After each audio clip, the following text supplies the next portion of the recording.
د ازادي راډیو د زهر او کاروان یو پروګرام د ابن سینا په نوم د معتادینو د درملنې په سربستریز روغتون کې معتادینو ته ورول کیږي. بابا ای چندم دفعه است که برای من تانه میتی و پودری میگی. بس است دیگه. ما تاوین تحمل کردن نمیتونم. خیره بچیم خیر است. بیگانه خو نیست. بابیت از یک گپ زد دیگه رفت پشت راهش. مادر جانی بار اولش نیست. در سر و آخر هر گپ مرا پودری میگه. په دغه پروګرام کې د خبرونو، راپورونو، مرکو، ګردیو میزونو د معتادینو او د هغوی د خپلوانو د خاطرو او ډرامو په بڼه د نشهیي موادو کښت، تولید، قاچاق او استعمال په اړه اوریدونکو ته عامه پوهاوی ورکول کیږي. این درامه بسیار مفید است به خاطر که با تمام شخصا به خاطر ما از همو گپای همو جاوید و همو پدرش دیگه برای ما بسیار یک پند است که ما از بسیار گپای را آموختیم. با اجتماع و فامیل بود. این درامه به مردم بسیار مفید است، بسیار فایده داره و هر کسی که درامه را گوش میکنه و میبینم بسیار درامه خوبیش است و ما واقعا تشکر از شما همکارایتان، از دکتر صاحبا. بسیار درامه خوبی است و مردم میرن بسیار درامهش خوبیش است. کل درامه واقعا لذت میبرم، ما هم لذت بردیم.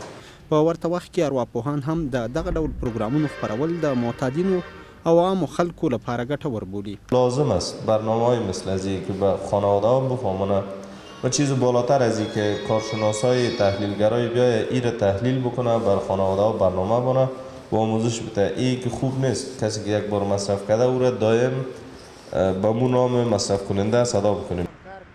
د ابن سینا روغتون مسئولین وایي دغه ډول پروګرامونه باید د ازادي راډیو ترڅنګ نورې رسنۍ هم جوړې کړي چې خلک له دې ناوړه عمل نه لاس واخلي.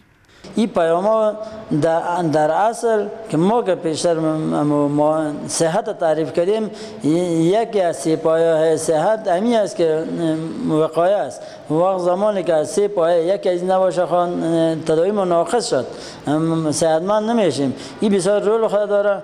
حتی این به شکل عام که پیام داده میشه در رشد و انکشاف علمی مسلکی مردم مورد خدمت هر مرض بالا میبره.